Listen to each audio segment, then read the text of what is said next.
Hello, ici Dorine, Et Cyril, des investisseurs sereins. après plusieurs années de travail en tant qu'ingénieur, nous nous sommes lancés en investissement immobilier. Après 5 années d'acquisition, nous étions devenus libres financièrement. Dans ce podcast, nous vous partageons les stratégies et les bonnes pratiques pour développer votre intelligence financière. Dans le but non seulement d'être plus riche sur le papier, mais avant tout pour devenir plus libre et plus heureux. Alors, ouvrez grand vos oreilles et préparez-vous à atteindre vos objectifs. Mettre en place une gestion locative sereine avec Bruno Cantegrel. Hello les investisseurs sereins, j'espère que vous allez bien. Aujourd'hui, j'ai un invité spécialisé dans la gestion locative et vous savez que nous, les investisseurs sereins, c'est très important d'être serein tout au long de son investissement immobilier. Donc ça va être très intéressant d'avoir une discussion, on va vraiment parler sur la sélection des locataires, sur comment est-ce qu'on met en place une relation pérenne avec ses locataires, comment est-ce qu'on peut se rassurer et s'assurer sur ses investissements immobiliers pour être sûr que tout au long de la vie de notre investissement, ça se passe bien. Salut Bruno, comment ça va ? Salut Dorine, merci à toi de m'inviter sur ton podcast. Je suis ravi d'y participer pour la première fois. Au top, merci. Très beau cadre en plus. On est au coin de la cheminée. Ouais, c'est nouveau. On met en place le décor. Avant, c'était pas aussi bien, mais j'essaie de m'améliorer au fur et à mesure du temps. Bon, donc, je suis contente. Félicitations. Donc, l'idée, là, c'est qu'on va déjà, dans un premier temps, apprendre à te connaître, parce que les auditeurs ne te connaissent pas, et je trouve que c'est important que les personnes qui interviennent sur le podcast partagent leur parcours d'investisseur pour qu'on sache à peu près ce que tu as fait. Et dans un second temps, on ira un petit peu plus creuser sur la partie gestion locative. Donc, à la limite, Bruno, je veux bien que tu nous parles de qui tu es, d'où tu viens, ce que tu as fait en investissement. On prend le temps de voir déjà un petit peu ton parcours d'investisseur. Ok, bon, écoute, donc moi je suis Bruno Cantegrel. J'ai commencé très tôt à investir dans l'immobilier, quasiment à la sortie d'école. École d'ingénieur, c'est ça ? Ouais, alors j'ai fait une école d'ingénieur et suite à ça, comme je voulais avoir une formation un peu plus généraliste, je suis parti sur un MBA en fait dans une école du commerce. Et suite à ça, après, il a fallu bosser. Donc, j'ai commencé mes premiers stages, j'ai commencé à avoir mes premiers salaires. Et puis là, c'est là que je me suis dit, donc j'étais déjà salarié. Je me suis dit, je vais commencer à investir dans l'immobilier. Alors, en fait, pourquoi l'immobilier ? Parce qu'il y avait tout un tas de placements qui existent. Mais ça a toujours été une passion pour moi, en fait, parce que même tout petit, je jouais au Monopoly, tu vois, avec mes amis pendant les vacances et j'adorais ça. Après, je voulais mettre le pied dans la vraie vie, en fait, et commencer à investir. Et je voulais quelque chose qui soit palpable, contrairement à la bourse ou d'autres types d'investissements type SCPI où tu palpes pas ce que tu achètes, en fait, parce que c'est que des bouts de papier. Là, je voulais aller sur du concret. Et comme j'y connaissais pas grand-chose, en fait, je me suis fait accompagner par un CGP, un conseiller en gestion patrimoniale, que vous m'avez recommandé, en fait. Sur Paris et en fait il m'a fait des super beaux tableaux Excel avec des rendements magnifiques, tout était beau sur le papier, donc je me suis dit allez on y va. Je me suis lancé comme ça sur un programme de défiscalisation. Alors quand tu passes par un CGP, c'est un peu leur tendance de te faire basculer sur du neuf et sur des lois de défiscalisation, puisque l'idée c'est de pouvoir te constituer une retraite. En tout cas c'était l'objectif, mon objectif au tout début, tu vois, sans se dire j'ai dégagé des rentes tous les mois, mais se dire, tu vois, je pensais déjà à la retraite alors que j'avais à peine commencé à travailler, mais tellement nos parents nous disaient il y a la retraite, ça va être compliqué, tu vas rien avoir, il faut mettre des sous de côté, quoi. Mettre des sous de côté. Donc soit tu les mets à la banque, une fois que tu as mis ça dans ton PEL, tu vois, tu as vite fait le tour parce qu'ils sont plafonnés. Et donc j'ai suivi ces conseils, donc je suis parti sur une loi d'Eurobien. Peut-être que tu en as eu écho. C'était les étudiants. Non, c'est l'ancien de Pinel, c'est ça ? Non ? Ou je sais plus. Ouais, je sais plus. C'est avant Pinel, non ? Ça date de plusieurs années. Moi, quand j'ai investi, ça devait être en 2007, tu vois. Et donc, c'est la loi d'Eurobien qui permettait d'investir dans du neuf, donc en VFA, tu achètes sur plan. Et derrière, tu peux avoir un avantage fiscal. Ce qui te permet finalement d'améliorer ta rentabilité. Parce que tu payes beaucoup moins d'impôts que si tu investissais dans l'ancien classique, quoi. Après, la contrepartie, c'est que tu investis dans des zones où il n'y a pas de forte tension locative, dans des zones où le foncier coûte pas très cher. Donc, j'ai investi, le premier, c'était dans le sud-ouest. Alors, clairement, voilà, ça s'est bien passé. L'immeuble, bon, il y a eu pas mal de retard quand même dans l'immeuble, comme dans la construction. Après, c'est là que les galères ont un peu commencé à arriver parce que sur le papier, tout était beau, mais après, dans la réalité, l'agence qui était mandatée pour trouver les locataires, elle a mis 9 mois. Ah ouais, là, ça calme. 9 mois, mais aujourd'hui, c'est 9 mois, non. Moi, je mets 9 heures pour trouver un locataire aujourd'hui. Je mets pas 9 mois, quoi. Ça a dû te faire un peu stresser, non? Enfin, les 9 mois-là, ça a dû être... Ouais. D'autant plus qu'au bout des 12 mois, légalement, si tu n'as pas mis en location, trouver un locataire, tu perds tous tes avantages. Ah oui, les avantages des impôts, bah oui. Tu perds tout. Ouais, tu as des avantages, mais il faut louer. C'est pour louer. Hein. C'est pour mettre des personnes dedans. Donc là, au bout de 9 mois, ils m'ont dit, bon, là, c'est la cata, il n'y a personne. C'est normal, ils avaient construit dans une ville où il n'y avait pas de demande. Donc, il n'y avait pas forcément de vrai marché locatif. Donc, ils m'ont dit, bon, on va baisser le loyer.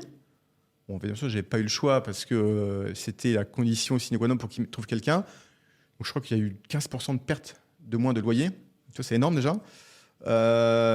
En parallèle, j'avais fait un prêt variable. Donc, tu sais, c'est quand aujourd'hui, on n'en parle plus tellement des prêts à taux variable, on n'a que des taux fixes. Mais à l'époque, ça marchait trop bien parce que les taux fixes étaient très élevés et le taux variable, tu pouvais être facilement à 2 points en dessous du taux fixe. Et donc, je me suis dit, très bien, en partant sur un taux variable, je dois être à 2,2, quelque chose comme ça, mais capé. Donc, même si ça augmente très fortement, ça ne pourrait pas dépasser 5-6 points. Et donc, pendant cette période-là, des 18 mois où finalement, tu attends que l'immeuble se construise et que l'appartement sorte de terre, les taux avaient augmenté. Et donc, mon prêt variable avait pris 1,5 point de plus. Donc, baisse de loyer, le prêt qui augmente, les mensualités augmentent. Donc là, j'ai dit, mais tu vois, le gestionnaire qui commercialisait, parce que c'est une grosse chaîne, il y a beaucoup d'intermédiaires dans les problèmes de défisc. Bah oui. Il m'a dit, non, mais c'est très bien, monsieur, gardez-le, votre truc, vous allez voir, hein, c'est en train de partir, quoi. Et en fait, je voulais tout revendre, quoi. Je voulais tout résilier. Donc, j'ai pas pu, parce qu'une fois que tu es engagé, tu as signé la promesse de vente, tu es passé chez le notaire, bon. Donc du coup, ça s'est quand même fait. Au bout de 10 mois, ils ont trouvé le locataire. Après, la contrepartie, c'est que c'est des locataires qui restent très très très longtemps. Forcément. Il n'y a pas de demande, mais il n'y a personne qui veut trouver un logement. Mais une fois que tu as trouvé quelqu'un, je crois que les locataires, il a dû rester 10 ans, quoi. Parce que c'est de la location nue, les loyers ils sont pas trop chers et en plus tu es dans un appart tout neuf. Voilà. Donc à sa place, il a raison de rester, quoi. Il était bien, tu vois, sur un 70 mètres carrés, 400 € le loyer, tu vois, c'est pas très cher. Bah ouais. Il était super content et donc voilà, donc au moins t'es pas emmerdé avec les changements de locataires, il est là pendant 10 ans. Mais bon, gros coup de stress au début là-dessus.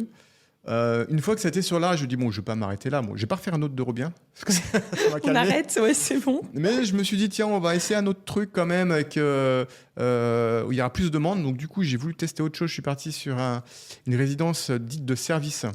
Donc tu sais, j'avais hésité entre les résidences de tourisme, type les Pierres et Vacances où tu achètes un petit appartement et puis ils s'occupent de te mettre des touristes dedans, dans les EHPAD, donc, tu vois, dans la santé, ou pour les étudiants. Et donc, du coup, je suis parti sur une résidence étudiante, parce que je me suis dit, là, j'aurais pas de soucis. Des étudiants, il y en a partout, et c'était en plein cœur de Lyon. Ok. Donc, tu vois, tu as l'immeuble qui est là, et tout autour, tu as les facs.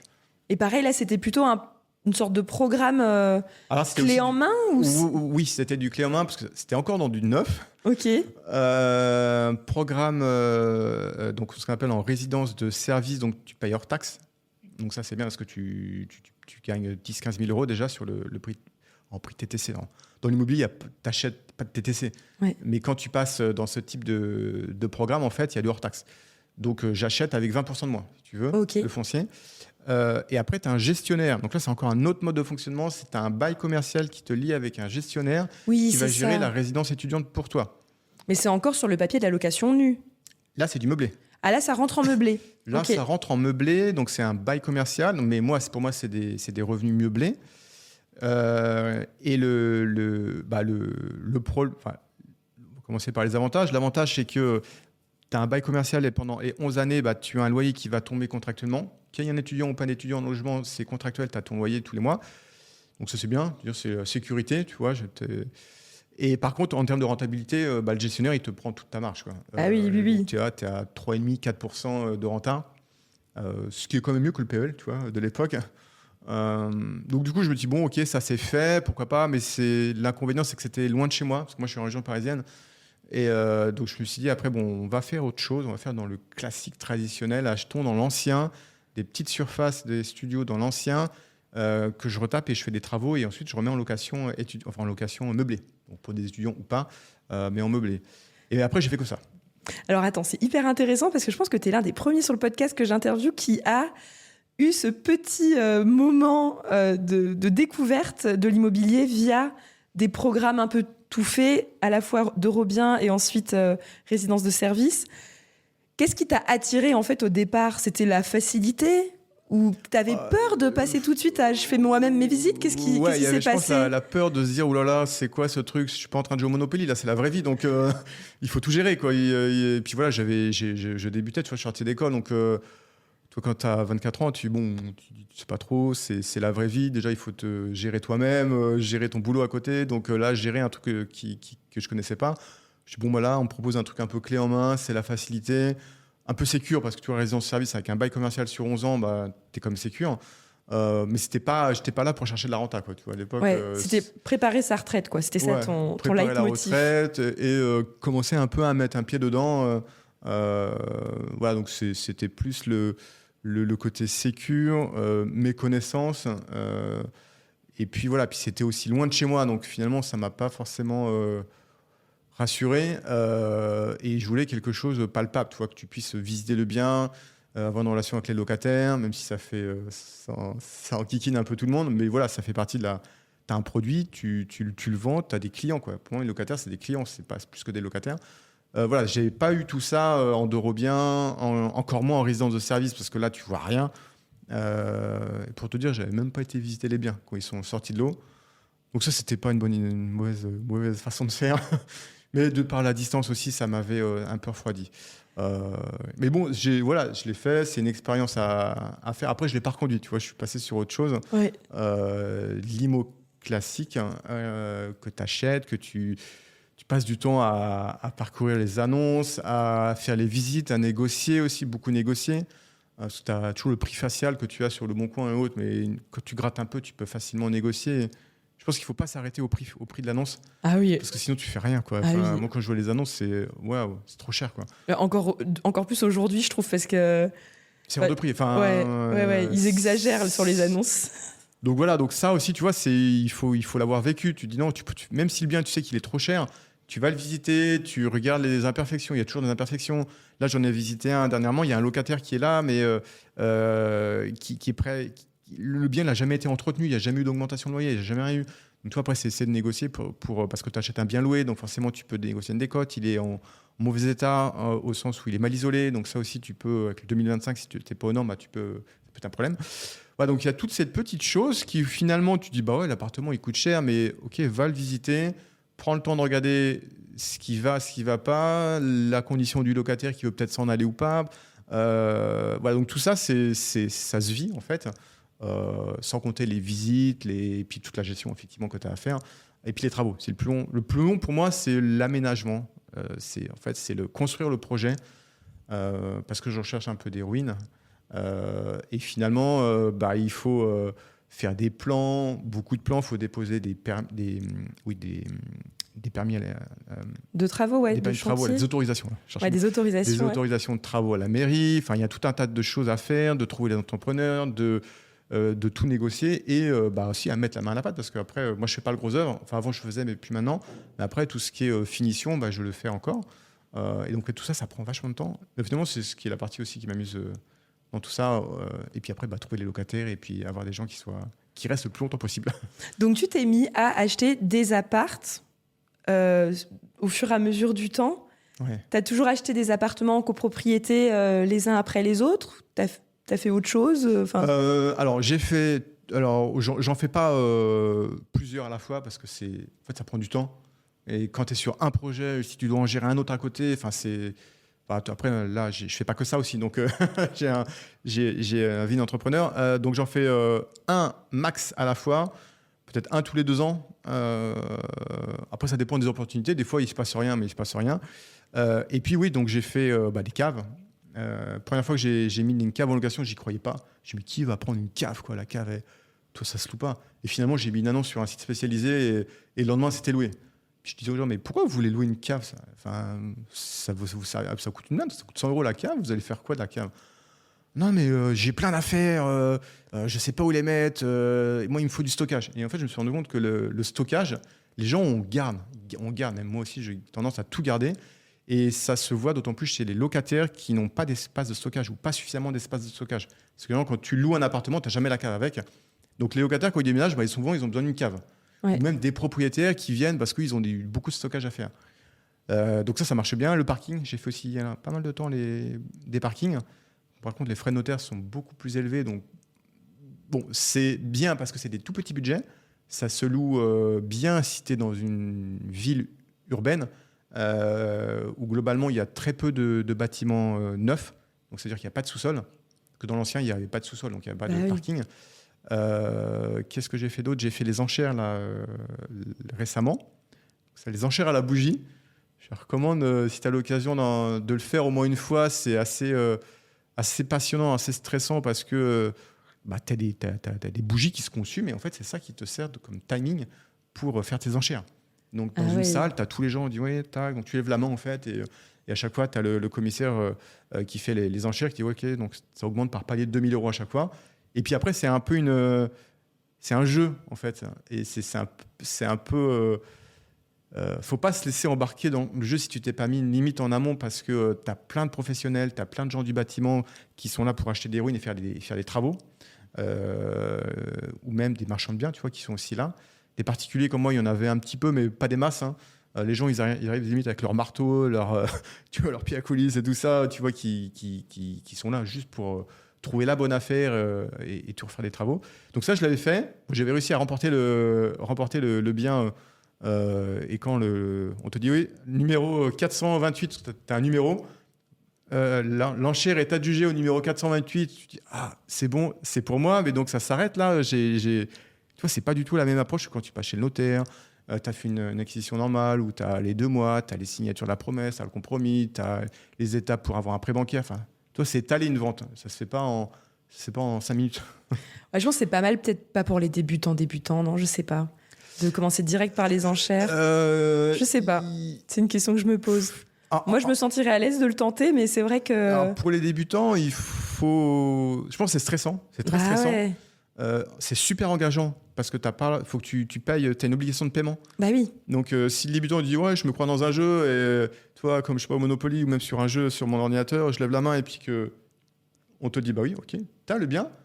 Et que non, mais c'était une blague, je savais pas. Non, ok, bah donc faut que tu te sortes 150 000 € de ta poche. Parce que c'est comme si c'était sans clause suspensive en fait. Ah C'est-à-dire oui, que t'es engagé. Là, t'es engagé et si tu peux pas acheter, ils te font des saisies sur tes biens pour revendre. Exactement. Aller chercher l'argent et financer le. Donc il faut sécuriser, avoir à minimum la trésor pour financer le bien que tu veux acheter. Après, moi, dans mon cas, je m'étais dit, bon, ok, j'ai 2 mois, parce que tu as 2 mois pour faire toute la paperasserie, mais pas un jour de plus. Hein. Ah ouais. Tu vas chez le notaire, il t'appelle, il dit, bon, là, vous avez l'argent parce que c'est demain que vous signez. Ouais. Donc, j'avais quand même pris le temps de faire un prêt à la banque.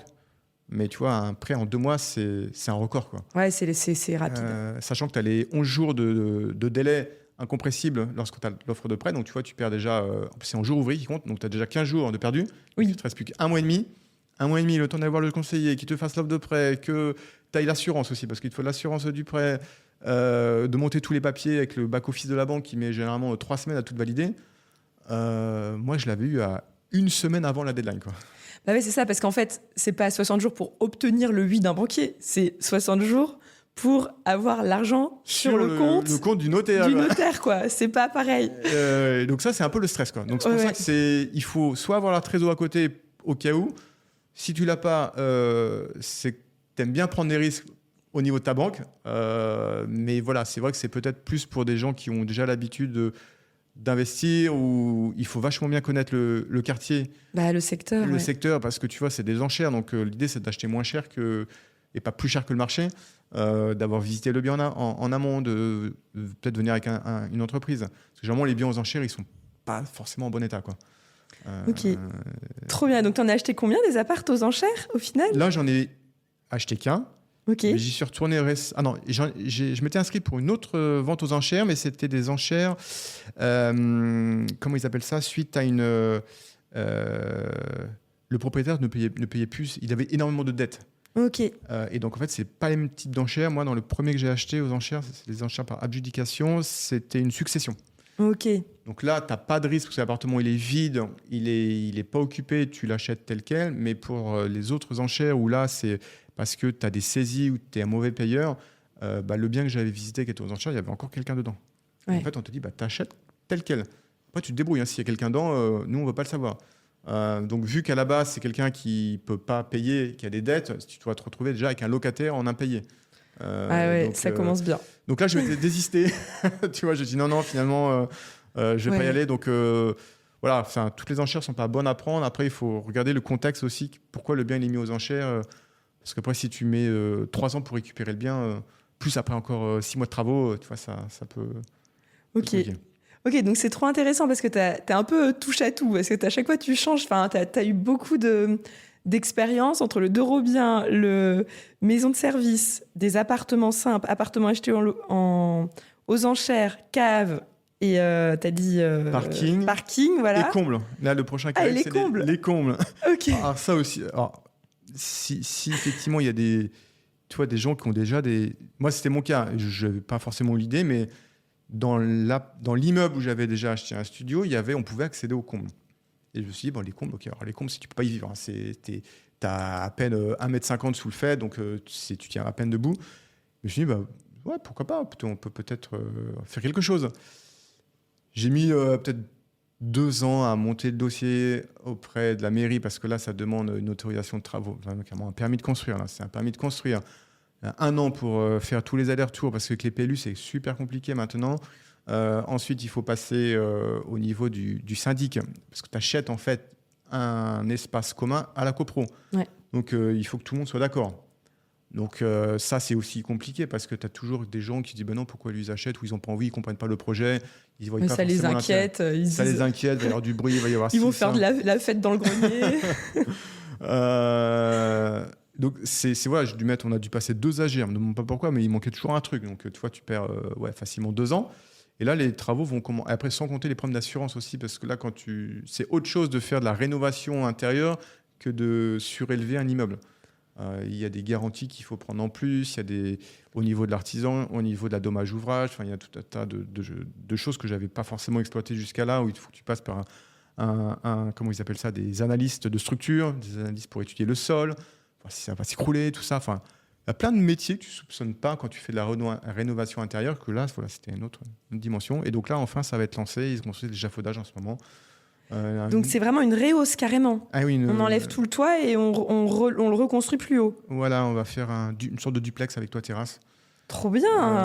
Ça va être un gros projet. Voilà, donc c'est pour ça que je dis, voilà, j'en fais. Je peux en faire tout le temps, mais parce que rien que celui-là, ça m'a pris pas mal de temps à le mettre en place. Là, il va falloir le suivre. Voilà, donc c'est une autre expérience. Mais voilà, donc du coup, maintenant que je regarde dans les appartements que j'ai ou qui pourraient m'intéresser, je dis tiens, peut-être voir les combles. Pourquoi pas, ça peut être intéressant à exploiter à terme, si possibilité. Ouais. Surtout sur des zones où les prix au mètre carré sont assez élevés, parce que c'est ça, parce qu'en fait, parfois le prix de faire ce genre de projet est assez colossal. Ouais. Et si le prix au mètre carré de la ville il est à 2 000 € du mètre, ça devient difficile c'est vrai que moi, je suis le valoriser, en région parisienne. Dans le 9-9, ici, on est à 7 500. Oui, donc là, ça devient plus intéressant. Donc ça devient intéressant. Après, il y a les problèmes de carrière tout autour de Paris et en région parisienne. Donc, il y a des trous partout. Et donc, ce qui fait que pour construire, il faut d'abord regarder s'il y a des carrières ou pas. S'il y a des carrières, il faut les boucher. Voilà, donc il y a plein de paramètres, tu vois. On change la résidence de Robien que j'avais achetée ou résidence étudiante où ça n'a rien à voir. Je signe là et vous occupez de tout, vous gérez tout, quoi. Et donc, Comme tu disais, tu faisais des opérations, donc je considère comme petites opérations, parce que je vois que tu achètes un petit truc, parce que moi je suis dans le vocabulaire des immeubles Ouais, avec 5-6 appartes. Du coup, tu faisais plutôt des petites opérations, mais régulières. Ouais. Et là, tu n'as plus 25 ans. Du coup, toi, tu as quel âge? Et du coup, tu as réussi à en faire combien Là, maintenant, j'ai 46 ans. Donc, ça fait 20 ans que tu fais de l'investissement immobilier de façon constante et régulière au fil des années, en fait. Alors, au début, ça n'a pas été forcément régulier parce qu'il te faut aussi une capacité de pouvoir financer. Hein. Il te faut de la trésor, tu vois, quand tu fais des... Justement, c'est là que je voulais en venir. Il te faut des apports, il te faut de la trésor, il te faut du temps. Ok, bon, ça, il en faudra tout le temps. Et donc, au début, tu n'as pas forcément les mêmes capacités financières que maintenant. Donc, au début, j'en ai pas fait énormément. C'est plutôt là, c'est peut-être ces 5-10 dernières années où j'ai plutôt accéléré la croissance, quoi. Et c'est intéressant pour les gens qui nous écoutent, c'est que c'est intéressant de voir une carrière longue d'investisseur, parce qu'au final, comment tu as fait pour réussir à enchaîner de façon, bon, certes, pas forcément hyper régulière sur toutes les 20 années, mais comment les banques ont réagi et qu'est-ce que tu as envie de dire aux personnes qui ont toujours peur de leur fameuse capacité d'endettement et puis je serai bloqué, du coup ce sera fini, je fais qu'un invest, après c'est terminé. Toi, tu as une vision de ça par rapport à ton expérience? Alors, écoute, au début, j'étais parti sur des prêts longue durée de 20 ans parce que, tu vois, dans les discours des CGP, disent non, mais les prêts, il faut que ce soit le plus long possible. Tu connais c'est mon discours, alors vas-y. L'effet de levier, nanana, bancaire, vas-y, tu vas à fond. C'est bon, ok, on va prendre des trucs sur 20 ans. Et après, quand je l'ai fait par moi-même, en fait, j'avais le raisonnement complètement inverse. J'ai dit non, je vais faire le prêt à la banque le plus court possible pour ne pas m'endetter à terme. Donc, j'étais sur des prêts de 7 à 10 ans, max. Ok, mais alors à ce moment-là, il faut que tu aies des gros loyers pour ne pas avoir un effort d'épargne trop... Alors après, ici, trop important. où on est en région parisienne, les loyers sont quand même assez élevés. Et puis aussi, je devais aussi amener en fait une certaine trésorerie pour compléter le prêt. Ok. Donc, je suis toujours arrangé pour que les mensualités financent le loyer. Enfin, c'est que le loyer finance les mensualités de crédit. Et donc, forcément, le reste, parce qu'il fallait forcément remettre un peu, sinon l'opération n'était pas finalisée. Je mettais de l'apport. Ok. Et donc, en fait, est-ce que c'est finalement tes premiers investissements qui t'ont permis tout doucement quand une fois qu'ils sont remboursés, t'as revendu des biens? Enfin, je sais pas du coup là. Non, je sais pas. T'as jamais rien revendu? Ah super. Donc tu gardes ton parc? Je garde le parc et par contre je réinvestis. Donc là, quand les prêts se sont finis, après j'ai une nouvelle capacité. Après, j'ai des loyers qui rentrent, donc ça la banque en tient compte aussi. Et après au début c'était pas le cas, mais maintenant je travaille toujours avec la même banque. Et elle m'a bien aidé pour pas les citer, le Crédit Agricole. Ils ont été super rapides pour monter le dossier de prêt pour les enchères. Ouais. Voilà, ils connaissaient ce que je faisais, les revenus qui rentraient, donc ça n'a pas été trop long. Alors, initialement, j'avais tendance à prendre la meilleure banque, enfin pas forcément la meilleure, mais celle qui avait les meilleures conditions en fait. Et donc voilà, donc en fait c'était plutôt sur des prêts. Maintenant, les prêts ils sont très courts. Donc tu vois, 7 ans c'est court. Enfin c'est court. À l'échelle de l'immobilier, tu vois, c'est court. Bah oui. Donc une fois que les prêts sont finis, je peux continuer à réinvestir. Et puis l'apport, donc j'avais pas au début, parce que toi, si t'as pas d'apport, en fait, tu fais rien. Ça, je l'ai eu parce que j'ai commencé à créer ma première boîte en 2009. Et donc, avec les dividendes générés, ça m'a permis de réinjecter dans l'immobilier, quoi. Et en moyenne, tu mets combien d'apports en pourcentage là, aujourd'hui, quand tu fais des projets? Juste pour avoir un ordre d'idée pour l'audience, je pense que ça les intéresse. 20-30 ou... Ouais, je dirais dans les 20, peut-être 30%, ouais, ça dépend. Entre 20 et 30 en fonction. Après, il y a les projets. travaux aussi qu'il faut compter, donc on est peut-être à au moins 30% un bon gros 30% d'apport en comptant les travaux. Alors, j'ai pas forcément les travaux dans tous les biens, mais quand il y en a, je refais tout, quoi. Ok. Donc, tu vois, là, le ticket des travaux proche de Paris, on est à 1100 € le mètre carré. Oui. 1100, 1200. Et après, j'ai fait le choix de travailler toujours avec le même artisan. Il met des produits, tu vois, de qualité, parce que c'est la location. Alors, au début, j'ai raisonné, non, mais je mets des produits. Tu vois, j'ai chez Brico et j'achète le premier truc que je trouve. Et puis maintenant, je mets que du matériel qui va tenir la route, qui va pas se casser, qui va pas se tordre. parce que je n'ai pas envie de le changer tout le temps, quoi. Donc, Mais ça, c'est génial. Ça va faire la super transition, je pense, sur la gestion locative, ouais. dans le sens où mon avis, mais après, on va pouvoir en discuter, c'est que la première chose de base, avant de parler des techniques de gestion locative, etc., c'est d'avoir un appartement qui soit propre, bien rénové, avec des matériaux de qualité et des meubles aussi de qualité, je le précise, parce que moi, je connais des gens, ils font bien les travaux, mais après, ils mettent des meubles hyper cheap, et je trouve ça bien dommage. Je sais pas ce que toi, t'en penses. Est-ce que pour toi aussi, c'est la base? T'as l'habitude donc de faire des belles rénovations quand même. Alors, au début, j'avais le raisonnement inversé. Quand tu débutes, tu dis, mais non, mais c'est un coût. Ouais. J'ai pas acheté un beau canapé, une belle table, machin, des belles chaînes. Toi, tu vas chez Brico, limite, je vais à Conforama. Je dis pas que c'est de mauvaise qualité, mais tu vois, c'est un peu. Pour la location, ça va peut-être pas tenir longtemps, quoi. Mais parce que je me dis, ça va me coûter de l'argent. Alors que maintenant, c'est l'inverse. Je me dis, non, c'est un investissement que je fais. Ok, je vais prendre des matériaux qui sont un peu plus haut de gamme et résistants, surtout. Tu vois, même tout ce qui est robinetterie, douche, carrelage, peinture aussi. Toi, les peintures, tu en as tous les prix, quoi. Ouais. Donc maintenant, j'ai un peu changé de par l'expérience parce que j'en avais marre de. Après, ton truc, ça te suit, quoi. Quand tu mets des équipements de mauvaise qualité, bah, tu as le locataire entre guillemets, qui vont pas forcément, ou qui le voient, ou ils vont pas forcément l'entretenir. C'est comme quand tu as un mur qui est tout tagué, bah, ça va encourager les gens à mettre des tags partout sur le mur. Bah ouais. Alors quand c'est tout nickel, là, ça te change l'optique. Donc maintenant, je suis sur des choses un peu de meilleure qualité. Et puis, oui, j'ai remarqué que maintenant, il y avait beaucoup de produits sur le marché qui étaient ultra bien équipés. Mais ça a été dopé avec les locations Airbnb. Ah, et tu veux dire que c'est des anciens Airbnb qui sont passés en longue durée? Et surtout que les gens, maintenant, on fait tous de l'Airbnb pour les vacances, sont habitués à avoir une qualité de logement Airbnb. Et donc là, le dernier appartement que j'ai mis en location, je l'ai mis en Airbnb, c'était pour les JO. Tout le monde disait, les JO, il ne faut pas le louper, c'est le créneau dans ta vie où il faut faire de l'Airbnb. Je dis, ok, tu vois, je ne voulais pas trop le faire au début, je dis, bon, on ne sait jamais, ça peut peut-être la martingale, hein, comme dirait quelqu'un. Et donc, je dis, ok, je vais le faire nickel, mais ultra équipé, tu vois, avec le sèche-cheveux, avec la cafetière, j'avais même acheté les petites expressos, j'avais mis du jus d'orange dans le frigo, enfin, j'avais acheté vraiment des matériaux propres, même des canapés, des tables, enfin, ce que j'ai jamais fait enfin, si je le faisais, mais peut-être pas aussi bien que là. Et après, le logement, il était beau. Tu vois, tu faisais des belles photos et tu vois, ça ressemble en fait à tous les apparts que tu as sur Airbnb maintenant, avec une belle déco. Tu vois que c'est bien fini, ils sont tout propres. Bah ouais. Et donc, je me suis dit, bon, bah, on va faire la location Airbnb. Donc, j'ai fait, je l'ai fait sur un bail mobilité parce qu'il y a toutes les contraintes administratives proche Paris qui t'empêchent de faire du Airbnb maintenant. Donc, je suis parti sur un bail mobilité d'1 mois. Je me suis dit, bon, personne ne va louer ça pendant 1 mois, quoi. C'est quoi l'intérêt? Puis finalement, j'ai eu plein de gens qui ont réservé le Airbnb pendant 1 mois.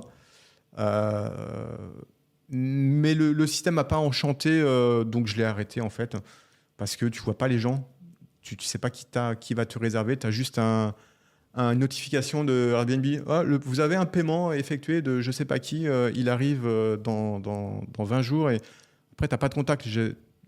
Contrairement à une location où tu vois les études, tu vois la personne, tu vois le dossier, tu la rencontres, là c'est complètement impersonnel en fait, c'est de l'hôtellerie, quoi. Donc je n'étais pas forcément prêt pour faire ce genre de choses. Et puis j'ai récupéré l'appartement dans un état qui n'était pas le même qu'à l'entrée, quoi, on va dire. Ah oui, bah oui, donc tu as fait cette tentative à l'occasion des JO 2024. Ouais. Ouais, mais non, c'est assez rigolo. Nous, on n'a jamais sauté le pas de la location courte durée. On a tout en location longue durée. Mais du coup, je suis reparti en longue durée. Ouais. Parce que tu vois, quand tu as passé du temps à faire les finitions, à bien équiper le logement et que l'appartement il est rendu sale, mais genre sale, c'est que tu vois, il y a des traces sur les murs, le canapé était taché, la chaise aussi, il y avait des traces, rien rangé. Alors tu vois, le ménage, les gens ils partent en laissant le frigo plein, mais avec des trucs qui étaient périmés, tout traînait dans la salle de bain. Enfin, ok, c'est quoi le souci là? Donc ça m'a un peu dégoûté et je me suis dit, bon ok, ça c'est fait, c'est comme le Dorobien, c'était fait. On va faire de la location longue durée, donc je l'ai remis en location longue durée et là il s'est loué dans la journée, quoi. Ouais. Puis après, par rapport à ton parcours, t'as jamais été en quête de cash flow pour la liberté financière, etc. Parce que t'avais aussi toi t'as un prisme de j'investis intelligemment pour ma retraite, etc. Mais ton activité principale, c'est l'entrepreneuriat. Et c'est ça qui te fait vibrer aussi à côté de tes investissements. Enfin, c'est juste pour dire que c'est vrai qu'en fait, j'ai interviewé plein de monde et chacun a son prisme par rapport à ses problématiques personnelles. Et donc, toi, tu t'es dit, parce que donc pour information, Bruno, c'est la personne qui est derrière Monsieur Hugo, qui est un site de gestion locative. Et comment t'en es venu à te dire, bah tiens, je vais lancer un business sur la gestion locative? Bah écoute, ça m'est venu quand j'étais encore salarié, parce que j'ai travaillé chez Orange pendant très très longtemps. Et j'ai toujours été passionné par l'immobilier, mais je voulais créer mon propre business pour être indépendant. Et puis j'ai toujours aimé l'entrepreneuriat, j'ai toujours voulu faire des choses. J'ai fait des formations, j'ai lancé ma première boîte en 2009. Puis là, je voulais refaire un truc, mais dans l'IMO. Alors, ta première boîte, juste par curiosité. Ça n'a rien à voir avec l'immobilier. C'est la première boîte qui est toujours en activité, c'est une SS2I. Ok. Donc, parce que tu connais le principe, on place en fait des consultants. Des consultants, exactement, chez des clients. Alors peut-être je l'explique en termes encore plus simples pour les gens qui nous écoutent. Les SS2I, souvent, ça peut être des banques ou des gros groupes qui ont besoin de développeurs informatiques. Et donc, la SS2I, elle a des salariés développeurs et en fait, elle place chez des clients qui sont des banques ou des personnes comme ça, parce que les banques, elles veulent plus de salariés. Elles préfèrent des consultants. Comme ça, les développeurs travaillent sur le projet pendant un certain temps. Quand le projet est terminé, merci, au revoir le développeur. Et donc, il reste salarié de la SS2I. C'est des sortes d'organismes de sous-traitance, ou je sais pas comment on appelle ça, ou portage salarial. C'est du. Je sais pas c'est quoi le mot exact. Non, c'est la sous-traitance en fait, parce que les entreprises, les clients ne veulent pas embaucher en salarié, ils préfèrent avoir des consultants. Et donc les consultants, ils sont amenés en fait par des boîtes comme la nôtre qui qualifient le consultant, fait passer les entretiens, facture le client, paye les consultants après. Voilà, ça c'est le modèle. C'était ton premier business model, donc il n'y a rien à voir en effet. Rien du tout, on a un opposé de l'IMO. Donc là, je voulais peut-être faire un truc un peu plus en lien avec l'IMO. Ok. Donc parce que tu as développé l'immobilier en parallèle d'avoir fait cette première SS2I. Ouais. Et donc là, ta deuxième boîte, c'est Monsieur Hugo. Et donc la deuxième boîte, effectivement, c'est Monsieur Hugo. Donc là, j'y suis maintenant à temps plein depuis le Covid. En fait, quand il y a eu le Covid, je me suis dit, ok, c'est le moment d'arrêter et de mettre à temps plein sur Monsieur Hugo. Et en fait, pourquoi le concept, c'est quoi? C'est de proposer en fait aux propriétaires qui en ont marre de passer par des agences immobilières ou qui veulent se passer des agences immobilières, d'avoir une autre alternative, qui est Excel. Parce qu'aujourd'hui, les 3/4 du marché, les 3/4 des propriétaires bailleurs gèrent par eux-mêmes. Donc c'est énorme. Et les 25%, c'est plus par obligation où ils n'ont pas le choix. Comme moi, je l'ai fait au début avec le Dorobien parce que c'était à perpète et c'était un package clé en main construit par le programme immobilier. Mais sinon, 75% des gens veulent gérer. Donc tu vois, il y a quand même cet attachement à la pierre. Je veux gérer et je veux maîtriser ce qui se passe, même si les locataires, il faut les gérer. Bon, ok, mais tu les gères pas tous les jours. Donc les gens, ils gèrent par eux-mêmes. Et donc là, l'idée, c'est de se dire, au lieu de gérer par vos propres moyens, par Excel, parce qu'aujourd'hui c'est Excel, on vous met à disposition une plateforme de gestion locative qui s'occupe de tout pour vous. Donc on vient venir automatiser toute la gestion via cette plateforme, que ce soit de la mise en location à la gestion, à la déclaration des revenus locatifs, au traitement des pannes, des fuites ou le traitement des litiges. Et l'idée, quand j'ai lancé ça, c'était de se dire, parce que j'étais un peu dans ce cas-là, je gérais tout seul. J'avais pas d'outils, j'avais rien en fait, et j'avais jamais rien trouvé de solution sur le marché qui puisse coller et répondre aux besoins des propriétaires bailleurs. Avec le point important, qui était super important pour moi, c'était d'avoir une aide, pouvoir me retourner vers quelqu'un ou vers des experts quand j'avais des soucis. Parce que tu sais très bien, ça ne se limite pas à collecter le loyer. Oui. Il y a plein de trucs à gérer, locataires qui t'appellent parce que, je sais pas, le ballon d'eau chaude, il fuit, ou parce que les volets roulants, ils veulent plus se fermer. Ou alors, tout simplement, c'est que tu es en litige avec le locataire, parce qu'il ne veut pas te payer, il ne veut pas quitter le logement, il te rend un logement dans un état, mais comme pas possible. Enfin, il fait trop de bruit. Moi, tu vois, des fois, j'ai eu des lettres mises en demeure de mon syndic parce que le locataire, il faisait la fête tous les week-ends. Tu es responsable, c'est à toi de te démerder pour faire respecter la réglementation. Donc ça, il faut le gérer au quotidien.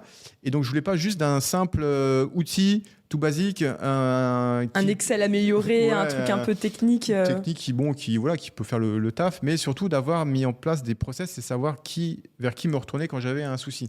Soit je suis pas juridique, je n'ai pas envie de me déplacer pour faire des travaux tout le temps ou me déplacer quand il y a un problème. Et donc voilà, c'est pour ça que je l'ai baptisé Monsieur Hugo. Je voulais que ça soit un assistant personnel en gestion locative. C'est pour ça que je lui ai donné un petit nom, Monsieur Hugo, alors je voulais l'appeler Alexa, mais bon, c'était déjà un peu pris. Donc du coup, j'ai trouvé ce nom un peu au hasard. Il n'y avait pas de raison particulière, parce que Hugo, je trouvais que c'était rond, ça sonnait bien. C'est international, si un jour on va à l'international, mais bon. Oui.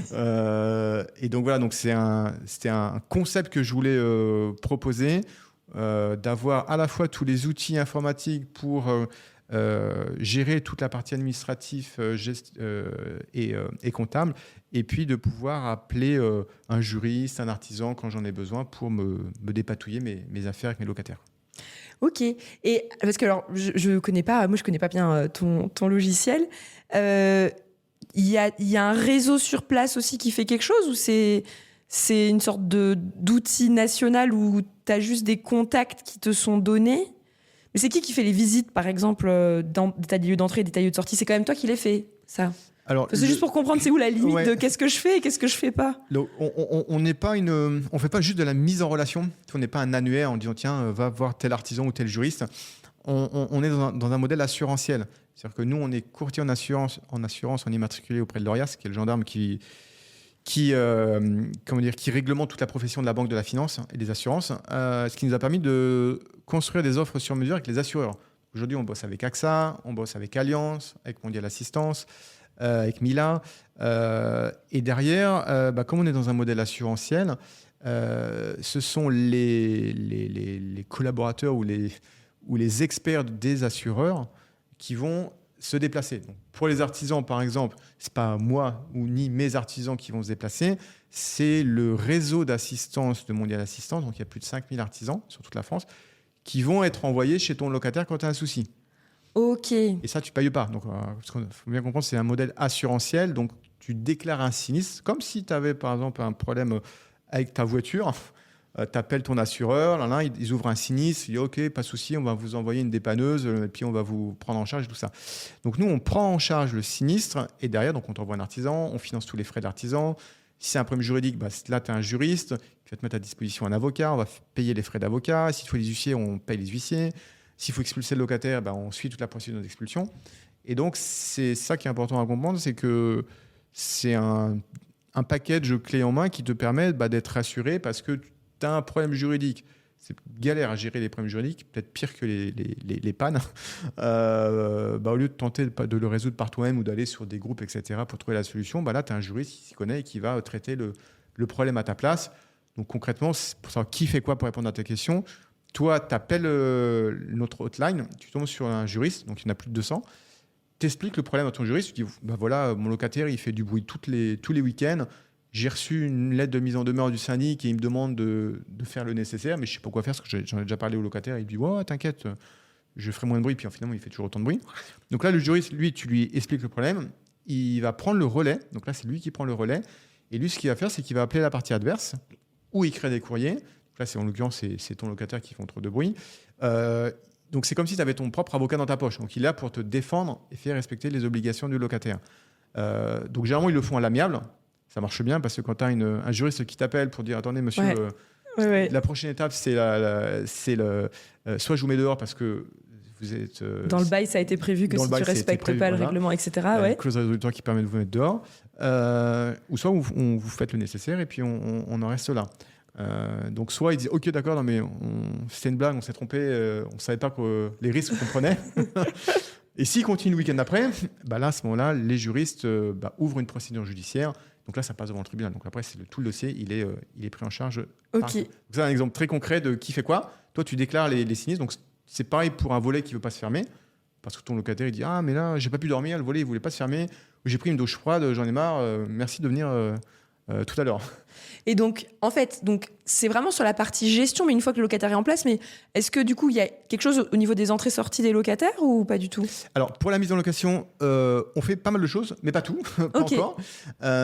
Donc, nous, le concept, c'est de se dire, le propriétaire met son annonce en ligne sur Le Bon Coin ou sur SoLoger. On peut essayer d'autres plateformes, mais globalement, celle-là, elle marche. Alors, peut-être plus Le Bon Coin, parce que sur SoLoger, je trouve que les taux de réponse, il y en a un petit peu moins. Après, tu as des plateformes spécialisées comme la carte des colocs ou autres, ou ceux qui font que de la coloc, ou tu peux aller sur Gens de Confiance aussi pour toucher une cible plus CSP+. Donc, tu as plein de plateformes comme ça qui sont, ou PAP, voilà, qui sont gratuites ou payantes. Tu payes un petit ticket de quelques euros. Donc, tu déposes ton annonce et une fois que tu as déposé ton annonce, tu vas avoir plein de candidats qui vont dire « Oui, je suis intéressé, je veux faire la visite, comment ça se passe ?» C'est la première chose qu'ils te demandent. Donc ça, c'est sur ton logiciel ou c'est ailleurs ? Non, C'est- ils font- là, ça, le il se propriétaire, débrouille. il est sur Le Bon Coin, il met son annonce. Voilà, il fait son truc. Et dès qu'il reçoit les demandes d'un candidat, c'est là que M. Hugo il entre en action, où là, le propriétaire, on lui propose de mettre son agenda en ligne, comme avec Doctolib. Donc, Ok. au lieu de gérer les candidats qui vont t'appeler toute la journée, t'envoyer des mails, t'envoyer des pièces au compte-gouttes, là, on dit au propriétaire, donne cette URL, c'est ton agenda en ligne. Donc, imagine Doctolib, tu prends rendez-vous chez le Ouais, chez le voilà. médecin. Là, le locataire, il prend un rendez-vous avec toi dans ton agenda en ligne. Donc, je ne sais pas, demain à 18h pour visiter le bien. Et derrière, on collecte son dossier de location. Ok. Donc, tout est uploadé et déposé par le locataire. Toi, en tant que propriétaire, sur ton interface, tu visualises tous les dossiers que tu as reçus.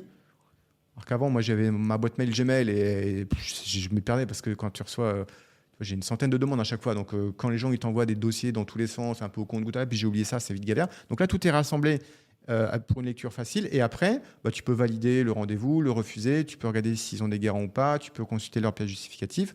On a en plus mis un outil pour détecter les faux dossiers. Trop bien, j'allais te poser la question. Est-ce que tu as l'intelligence artificielle qui genre regarde Ouais, non, c'est pas encore à ce stade, peut-être, je sais pas. Mais les incohérences ou les. Disons que oui, on travaille avec un partenaire qui est le ministère du Logement. On envoie tous les dossiers de location. Et eux, ils les analysent.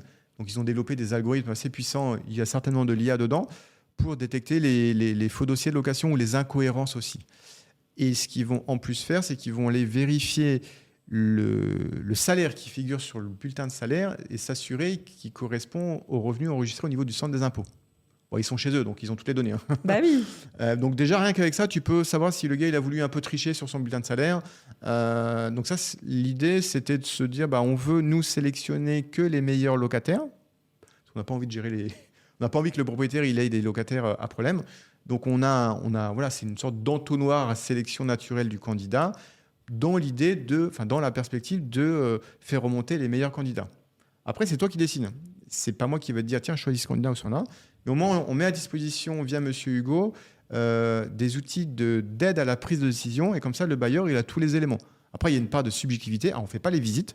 Voilà, ça, c'est pour répondre à ta question, parce qu'on techniquement, c'est pas possible. Bah oui, parce qu'en fait, au final, ouais, c'est encore d'expérience, après, les propriétaires, ils ont tous leurs solutions. Ils ont tous leurs combines pour s'organiser pour faire les visites. Ouais. Donc, il y en a que c'est un peu casse-pied, surtout quand ils sont loin.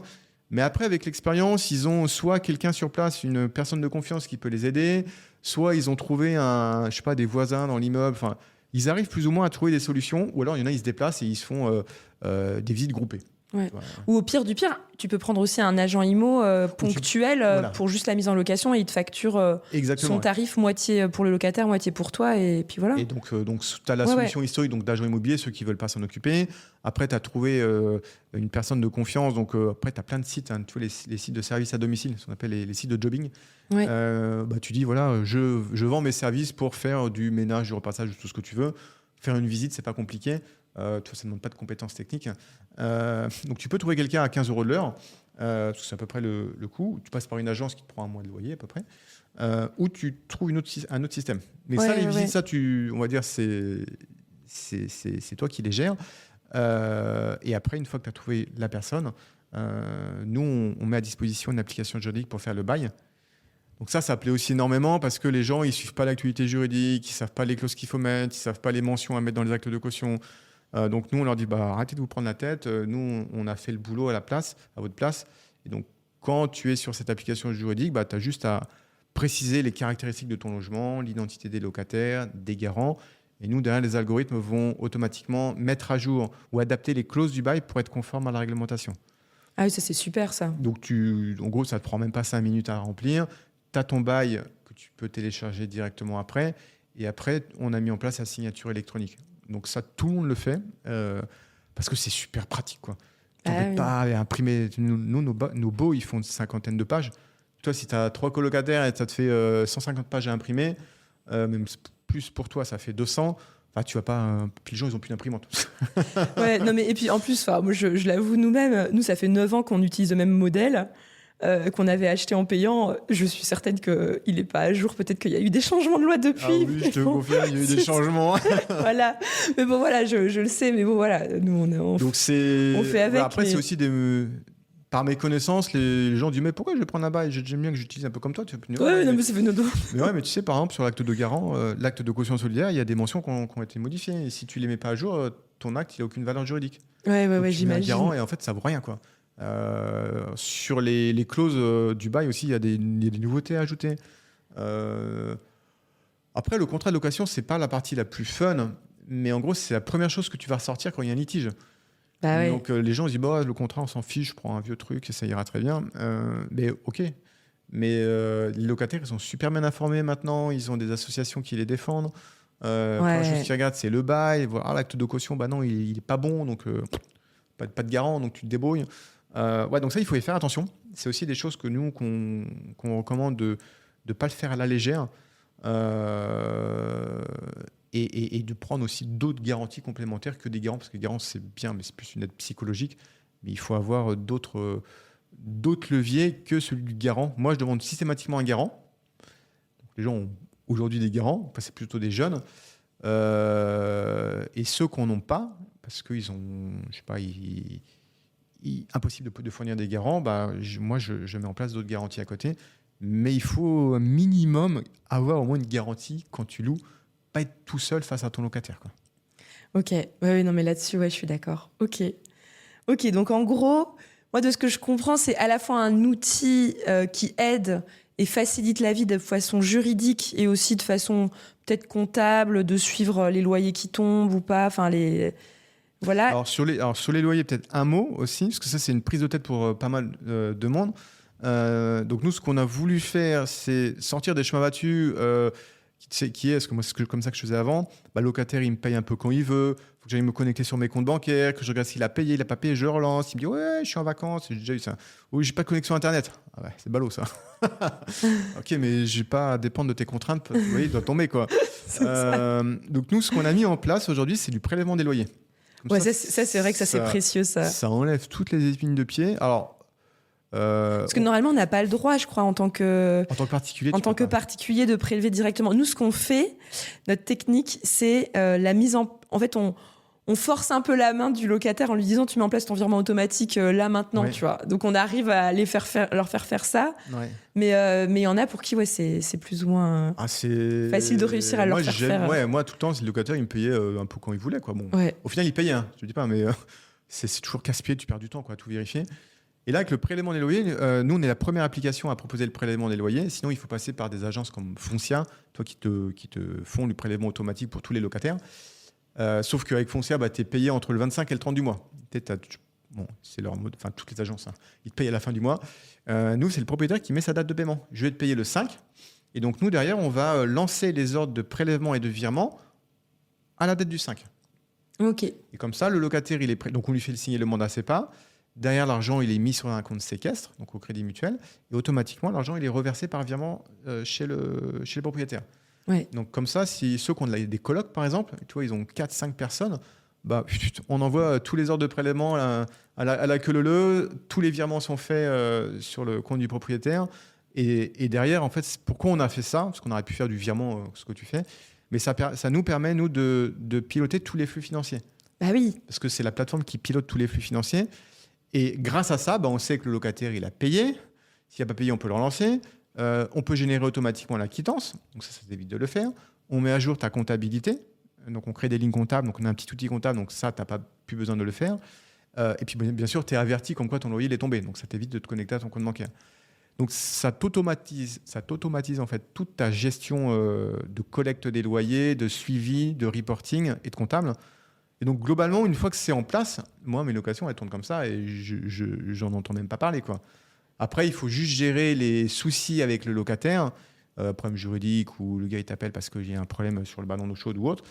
Mais ça, tu es obligé de remettre de l'humain dedans, pas l'automatiser. Ouais. Mais voilà, nous, l'idée, c'était d'où le conseil de Monsieur Hugo. On reste quelqu'un. Bon, il y a quand même de l'humain derrière, c'est pas juste une plateforme. Voilà, tu as des juristes, tu as des artisans pour gérer toute cette partie-là. Mais au moins, sur la partie traitement de la gestion et de la collecte des loyers et comptables, une fois que ça tourne, toi, tu passes peut-être 5 minutes à configurer la gestion pour le locataire, mais après, t'entendant plus parler. Le locataire, lui, il sort plus des excuses où tu te prends plus la tête avec le locataire. Pour dire, t'as pas payé. Ah oui, mais bon, ça arrive. Ouais. Ça arrive. Bah oui. Et juste pour avoir un ordre d'idée, parce que nous, du coup, dans notre parc à nous, on a 2 agents IMO qui gèrent. On a décidé de diversifier, d'avoir un agent qui gère une partie de notre parc, une autre indépendante qui gère l'autre partie, et on a un petit peu encore en direct, mais j'ai prévu de m'en débarrasser parce que je ne veux plus faire de gestion du tout. Mais ce qui m'intéresse, en fait, c'est d'avoir c'est quoi le pourcentage que grosso modo, ça coûte? Parce que nous, je dis de façon transparente nos chiffres à nous, on a une agence qui nous prend 6,6% TTC et une autre qui nous prend 5% TTC sur la gestion globale du parc, mais elle refacture en plus les entrées-sorties à chaque fois. Ouais, normal, ouais. Et si à un moment donné, il y a un souci et on lui demande de se déplacer, elle refacture en plus ce déplacement, tu vois. C'est juste pour que je te raconte le business model que nous, on a dans notre gestion. Et donc, si, avec Monsieur Hugo, ce serait quoi un peu le pourcentage que tu aurais en tête que ça coûte, entre guillemets? Parce que du coup, c'est pas la même chose. Vous faites pas exactement la même chose. Alors, on n'a pas la même offre tarifaire qu'une agence immobilière où il te prend un pourcentage des loyers. Nous, on a voulu faire une chose très simple, c'est un abonnement point barre fixe et indépendant du nombre de locataires, du loyer que tu peux avoir. Et donc, on a 3 offres. Ça va de 14 € à 30 euros. Par mois? Par mois. Et ce qui fait la différence, donc si tu donnes l'exemple de l'offre à plus de 30 € par mois, c'est qu'on a intégré toutes les garanties. Donc, typiquement, si tu as dans les 30 € il y a toutes les garanties? Il y a toutes les garanties. Donc, oui, c'est pas mal. Tu sais que tu me fais réfléchir parce que nous, on perd au moins un loyer par mois de juste payer les gestionnaires. Sur nos 30 loyers. Je t'interrogerai. C'est moi qui vais t'interviewer après pour avoir ton retour d'expérience, mais volontiers. Ouais, non, mais c'est vrai. Il faut juste prendre le temps de le faire. Ouais. Donc, du coup, pour donner un exemple, pour une 30aine d'euros, tu as tout. Donc, si demain, tu as un litige avec ton locataire, tu vois, tous les frais d'avocat et d'huissier, ça s'est pris en charge, tu n'as pas à les payer. Ou même si ce n'est que tu dois juste faire intervenir un artisan chez toi. Nous, la moindre intervention aujourd'hui d'un artisan, c'est 350 € pour qu'il vienne, pour qu'il se déplace, pour qu'il vienne, qu'il regarde le problème. Nous, ça s'est pris en charge. Donc, dans notre abonnement à 30 €, c'est largement rentabilisé après, tu vois, dans l'année. Mais c'est pas rentable pour quelqu'un qui a 30 apparts comme moi, par exemple. Parce que pour vous, 30 €, c'est pas. Du coup, il y a quand même. Ça augmente avec le nombre d'appartements quand même. Oui, alors c'est 30. Oui, tu me rassures parce que 30 € pour 30. C'est 30 € par bien, voilà. Ah, il part bien. Ah, ok, voilà. Oui, parce comme on est dans un modèle assurantiel, c'est comme ton assurance pour la voiture. Oui, c'est logique. Sur la voiture. Si tu as 2 voitures, tu prends 2 assurances. Oui, voilà, ok, d'accord. Non, c'est pas un forfait du coup. Non, c'est pas illimité. C'est pas illimité. Ok, non, tu me rassures, sinon je me dis, mais ça tient pas la route. Mais même avec ça, voilà, l'offre elle change pas. Après, on a des grosses remises. Quand tu as beaucoup de biens, si tu vois, à partir du 2e bien, tu as déjà une remise de 10%. Ok. Et après, pour les gros bailleurs comme toi, au-delà de 10 biens, tu as déjà 30% de remise. Ok. Et après, tous nos frais sont déductibles parce qu'on est assimilé à un professionnel. Enfin, on est un professionnel de l'immobilier. Oui, bien sûr. Donc, tu peux déduire de passer ça en charge, en fait, tout simplement, si tu aurais. Parfait. Donc, voilà. Donc, sur 30 €, si tu as une TMI de 30%, ça te revient à 15 €. Voilà. Comme ça, tu as les ordres de grandeur. Et donc, voilà. Après, tout est garanti, donc tu as accès à la plateforme, tu as accès à la mise en location, au baux, tu peux appeler tes juristes, tu peux envoyer des artisans. Tu n'as rien à payer en plus. Les seules choses qui sont en ton option, nous, c'est la PNO ou la MRI, on en parlait juste avant. Ouais, donc c'est hyper intéressant d'expliquer, parce que dans les personnes qui nous écoutent, ils ne savent pas forcément ce que ça veut dire PNO ou MRI. Ouais. Donc si tu peux expliquer aussi rapidement ce que c'est et... Alors, donc la PNO, c'est l'assurance habitation qui est obligatoire que le bailleur doit souscrire. Donc PNO pour propriétaire non occupant. Donc, c'est obligatoire pour le bailleur. Le locataire, lui, il doit prendre une assurance habitation, on appelle une MRH, multirisque habitation. Pourquoi c'est obligatoire ? Parce que le jour où il y a un problème dans l'appartement, c'est les assureurs qui vont prendre le relais. Si l'appartement il prend feu et qu'il met feu à tout l'immeuble, c'est pas toi avec tes petits deniers qui va refinancer un immeuble. Donc c'est pour ça qu'on assure les bâtiments. Tu as une responsabilité civile, qu'on assure le logement. Tu as une responsabilité civile aussi qui est intégrée dans les PNO. Et ça, c'est une obligation légale. Donc tu peux pas dire je la prends, je la prends pas. Non, tu es obligé de la prendre. Et le locataire, il est obligé de s'assurer. S'il la prend pas, on a le droit de résilier le bail. Okay. Ça fait partie des choses obligatoires. Donc ça, c'est pour la PNO. Donc ça, c'est couvre l'intérieur du logement. Donc la MRH, la MRI, c'est que des termes barbares. Donc la MRI, la multirisque immeuble, ça c'est une assurance pour les propriétaires bailleurs qui ont tout un immeuble. Ouais. Donc il n'y a pas de syndic, qui sont propriétaires de tout l'immeuble. Et ça va assurer les parties communes et les parties privatives. Parce que si tu as un immeuble et que tu prends que des PNO, ok, ça fait le job que pour les parties où tu as un locataire dedans. Mais si ta cage d'escalier prend feu ou le toit, la toiture, tu as des problèmes sur la toiture, là, tu ne seras pas assuré. Donc là, c'est pour ça que le produit c'est le nom sur le marché, ça s'appelle une MRI, qui est aussi obligatoire et fortement conseillé parce que ça te permet, il faut t'assurer aujourd'hui quand tu fais de la location. Donc pourquoi on dit ça ? Oui, on dit ça parce que c'est des choses qu'on propose nous en option, donc la PNO ou la MRI. Donc ça te permet d'avoir, si tu veux, sur une seule et même interface, tu peux tout gérer, ta mise en location, de la gestion, tu as tous tes contrats d'assurance qui sont réunis, tu peux déclarer les litiges si tu veux, et la fiscalité qui est aussi en option. Alors la fiscalité, je pense que ça doit forcément te parler, c'est quand on fait de la location, il faut déclarer ses revenus, le fardeau. Ah, mais est-ce que ton logiciel permet en plus de faire un peu le comptable ou il faut quand même un comptable à côté ? Non, on a nos experts comptables. Et donc, c'est comme ton cabinet comptable, sauf que ça coûte 2 fois moins cher. Ok. Tu vas dire, mais comment, c'est pas vrai et tout, c'est pas vrai, c'est pas possible. Si, parce qu'on a automatisé une bonne partie du traitement comptable en amont. Donc, quand tu bosses avec un cabinet comptable, tu lui envoies toutes les pièces, tout ça, il donne tout un tas d'informations à la fin d'année. Donc, lui, il fait de la saisie, il fait de la collecte d'informations, il traite la donnée. Donc, nous, tout ça, ça a été, on a mis pas mal d'IA dedans et donc ça a été traité. Donc, le comptable, il passe moins de temps à faire tout ça en amont. Il va se concentrer sur les liasses fiscales, sur la production des liasses fiscales. Il va te faire un bilan. Et ça, c'est un comptable que vous avez en interne ? Ouais, c'est sur nos équipes qui font le... Donc ça, c'est en plus, on paye en plus le comptable. Tu vois, ça rentre pas dans l'abonnement. Ah, et donc c'est un service en plus. C'est un service en plus. Donc nous, on vient récupérer toute la data qui est dans Monsieur Hugo. Donc toi, quand tu reçois tes revenus, nous, on les enregistre. Si tu veux saisir des charges, parce que tu as payé des factures. Donc ça, tu peux charger toutes tes factures. Nous, on récupère toute la data qui est dans Monsieur Hugo et ensuite, on l'exploite. On la traite et on fait ton bilan. Et s'il manque des choses, forcément, il va manquer des choses. Là, on les demande par email au propriétaire. On dit, tiens, il nous manque, ta PNO, il nous manque, ton tableau d'amortissement. Enfin bref. Donc ça, on demande les données qui nous manquent et ensuite, on fait le bilan. On produit les liasses fiscales. On les télétransmet au centre des impôts. Et une fois qu'on a fait ça, ta déclaration, elle est finie. Donc, tu n'as pas besoin de t'en occuper. Et le petit plus, c'est qu'on te fait un bilan prévisionnel. C'est-à-dire qu'on va te dire, voilà, sur l'année prochaine, c'est quoi tes perspectives de revenus en tenant compte de tes charges. Et si on arrive à identifier une piste d'optimisation fiscale, donc là où tu peux éventuellement aller payer moins d'impôts, on te le met dans ce rapport. Ok, c'est vraiment passionnant. Et en plus, moi, ça me parle tout ça parce que je suis une ancienne ingénieure en informatique et j'ai été product manager à l'époque où je faisais de la conception de produits.